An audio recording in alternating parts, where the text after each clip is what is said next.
গীতা, শ্রীমদ্ ভগবদ গীতা, সহজ সরল বাংলায়, ছোট বড় সবার জন্য। ১৬ অধ্যায়। নমস্কার, আমার নাম রঞ্জন। আমার আগের ভিডিও শ্রীমদ্ ভগবদ গীতা ১৫ অধ্যায় পুরুষোত্তম যোগ দেখেছেন নিশ্চয়ই। এই অধ্যায়ে ভগবান শ্রীকৃষ্ণ সংসার রূপ অশ্বত্থ বৃক্ষের উপমার মাধ্যমে জীব, জগৎ এবং পরমাত্মার গভীর সম্পর্ক ব্যাখ্যা করেছেন। এই অধ্যায়ে ক্ষর, অক্ষর এবং সর্বোচ্চ পুরুষোত্তমের তত্ত্ব বিশদভাবে আলোচিত হয়েছে। এই অধ্যায়ে পুরুষোত্তম যোগের প্রকৃত অর্থ, সংসার রূপ অশ্বত্থ বৃক্ষের রহস্য, ক্ষর, অক্ষর ও পুরুষোত্তমের পার্থক্য, আত্মা ও পরমাত্মার সম্পর্কে ভগবান শ্রীকৃষ্ণের উপদেশের আধ্যাত্মিক তাৎপর্য সহজ ও সাবলীল বাংলায় ব্যাখ্যা করা হয়েছে। আজ শুনবেন শ্রীমদ্ ভগবদ গীতা ১৬ অধ্যায় দৈবাসুর সম্পদ বিভাগ যোগ। শ্রীকৃষ্ণ বললেন, হে ভারত, ভয় শূন্যতা, সত্তার পবিত্রতা, পারমার্থিক জ্ঞানের অনুশীলন, দান, আত্মসংযম, যজ্ঞ অনুষ্ঠান, বৈদিক শাস্ত্র অধ্যয়ন, তপশ্চর্যা, সরলতা, অহিংসা, সত্যবাদিতা, ক্রোধ শূন্যতা, বৈরাগ্য, শান্তি, অন্যের দোষ দর্শন না করা, সমস্ত জীবে দয়া, লোভহীনতা, মৃদুতা, লজ্জা, অপচলতা, তেজ, ক্ষমা, ধৈর্য, শৌচ, মাৎসর্য শূন্যতা, অভিমান শূন্যতা, এই সমস্ত গুণগুলি দৈবী সম্পদযুক্ত মানুষের লক্ষণ।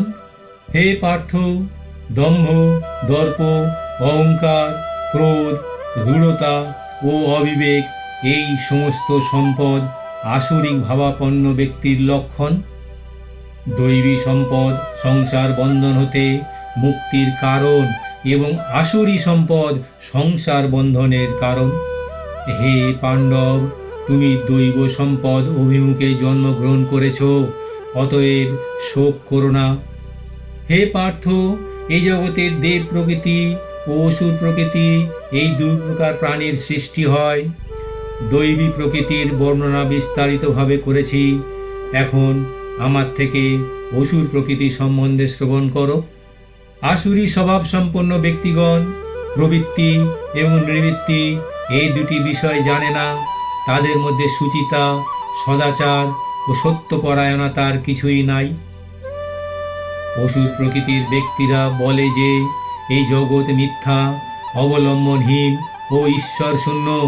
তাদের সিদ্ধান্ত, একমাত্র কামবশত এই জগৎ সৃষ্টি হয়েছে এবং কাম ছাড়া আর অন্য কোনো কারণ নেই।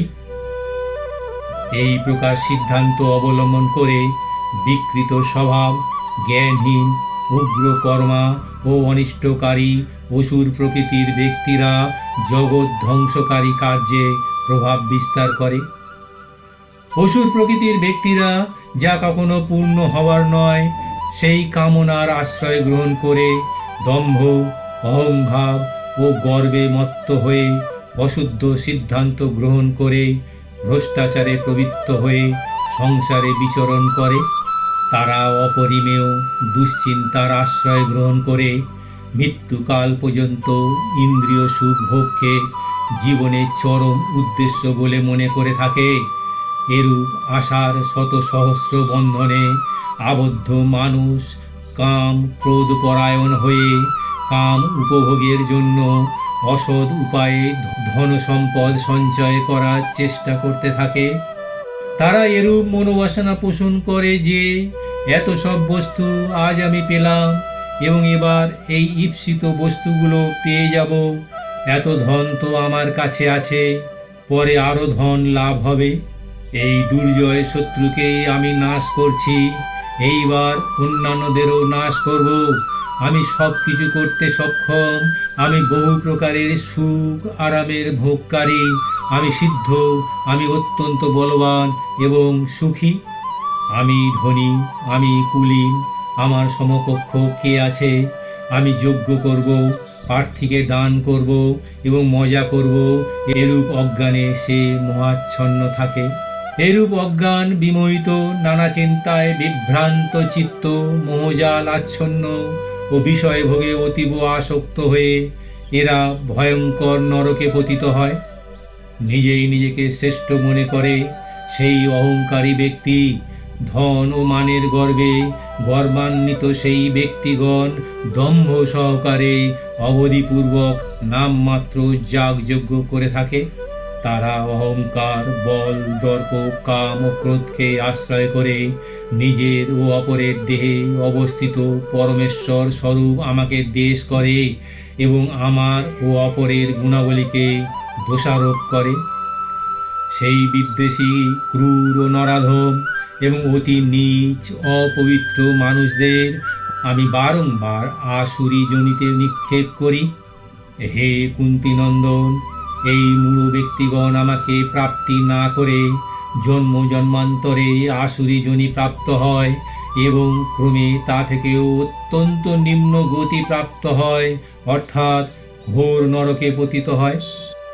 কাম, ক্রোধ এবং লোভ এই তিনটি নরকের দাস স্বরূপ, অর্থাৎ আত্মাকে অধোগামী করে।